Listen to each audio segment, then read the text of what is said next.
Do you always dream of living overseas, daily cafe trips in Paris, or having exotic beaches as your backyard? Do you hear stories of American expats that travel the world, hopping from one country to another, and wonder how in the heck do they do it? Oh, and by the way, if you haven't noticed yet, we started a new series titled The Other Route that highlights stories of Black people that have carved out unique lives on the other route, and we often feature stories of Black expats. Make sure you catch it if you haven't yet. I'll leave a link to the series in the description box below. Today, an estimated 9 million US citizens live abroad, and the numbers just keep rising. Black Americans in particular are finding fresh opportunities and deeper connections by stepping beyond US borders. So how do most people make that leap?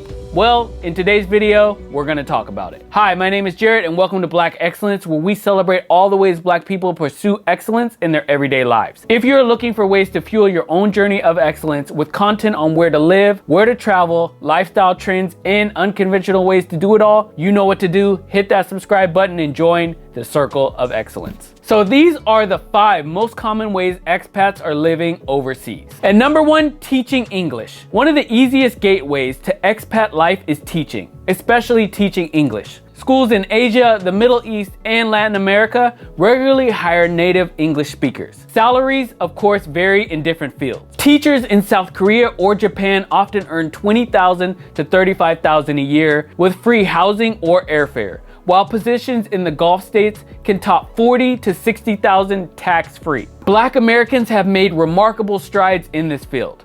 Some describe how students in places like South Korea or Thailand respond enthusiastically to diverse teachers who reflect the global culture that they are trying to master. Many also say that working abroad has helped them escape US workplace biases and gain respect based on skills rather than stereotypes. The role isn't limited to teaching grammar. Educators can work in international schools, run after-school programs, or even develop curriculum. Degrees in education help, but some programs accept any bachelor's degrees alongside a TEFL or TESOL certificate. For many, this route doubles as a chance to travel, save money, and build a network that opens doors to other careers. At number 2, we have remote work and freelancing. The rise of remote work has unleashed a wave of digital nomads. Americans are earning US salaries while living in places where rent and coffee cost a fraction of what they do at home. Software developers, writers, designers, marketers, customer support specialists, and virtual assistants make up a large share of this crowd. Average earnings vary widely. A freelance graphic designer might make $35,000 to $60,000,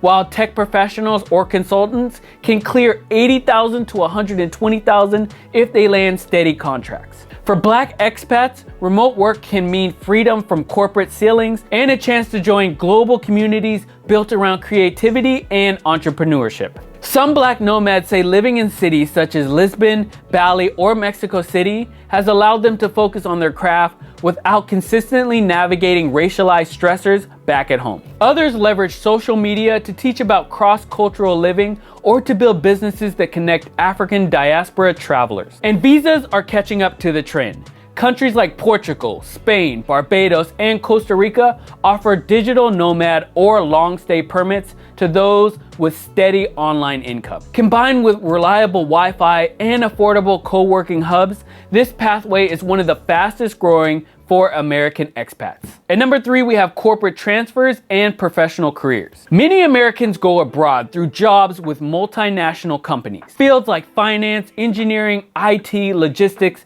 and healthcare often need staff in offices worldwide. Salaries are typically competitive with US pay, and some include expat perks such as housing stipends, tuition for children, and paid travel home. A mid-level professional might earn $70,000 to $120,000, while executives can reach $150,000 depending on location and sector. Black Americans have historically been underrepresented in overseas corporate assignments, but that's shifting. Diversity initiatives and employment resource groups are encouraging more Black staff to consider international posts. Stories abound of African Americans thriving in hubs like Singapore, Dubai, London, and Johannesburg, where exposure to multinational teams foster both career growth and a sense of global citizenship. At number 4, we have entrepreneurship also known as starting a business. Some Americans head overseas not for a job, but to create one. Entrepreneurship can range from opening a cafe in Colombia to launching a tech startup in Berlin or Accra. Of course, in this field, income is unpredictable at first, but successful ventures often mirror or exceed the US earnings. Cafe owners report modest profits, while founders in booming sectors like fintech or tourism can clear six figures easily. Black expats have embraced entrepreneurship abroad as a route to autonomy and cultural exchange. In Ghana's year of return and its aftermath, many African Americans launched businesses in tourism, wellness, and real estate, hoping to bridge the diaspora and African market. Others have built brands around healthcare, fashion, and art in Paris, London, or Nairobi, turning personal heritage into thriving enterprises. Governments in countries like Estonia, Chile, and the UAE court foreign founders with incubators, grants, and fast-track visas. This path demands resilience but offers unparalleled creative freedom. And number 5, studying abroad and staying after graduation. Education is another launch pad for expat life. American students enroll in universities from Canada to South Africa, and many remain after earning their degrees. Tuition can be far lower than in US schools. A public university in Germany or Norway might charge little or no tuition at all, while graduate programs in the UK or Australia typically run $20,000 to $40,000 a year. Graduates often qualify for post-study work visas, allowing them to find jobs and later apply for residency. Earnings depend on field.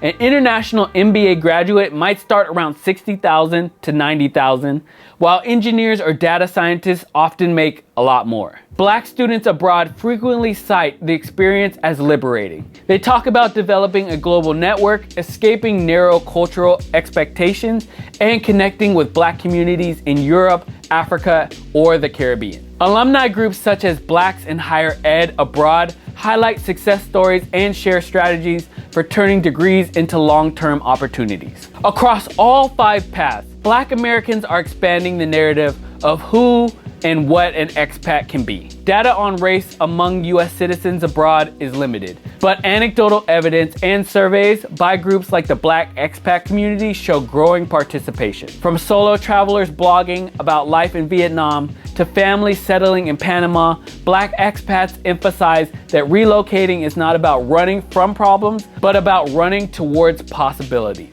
They also note the importance of preparation, researching visas, budgeting realistically, and connecting with diaspora networks can make the transition even smoother. So many people that I know and follow on Instagram talk about how amazing it is to go and live somewhere else. I think more of us should definitely consider possibly living somewhere else, especially since you can work from there, and soon we'll all be able to understand each other anyway. I don't know if you guys saw Apple's new earbuds that translate languages in real time. More and more of that stuff's gonna happen anyway, so I'm highly considering moving somewhere overseas, and I think you should too. Well, that's it for this video. We'll catch you guys on the next one. Don't forget to check out our new series. Remember, the link's in the description below. You get to see a good friend of mine interview people from all around the world living the craziest, most interesting lives. Again, don't forget to like and subscribe, and I'll catch you guys on the next one.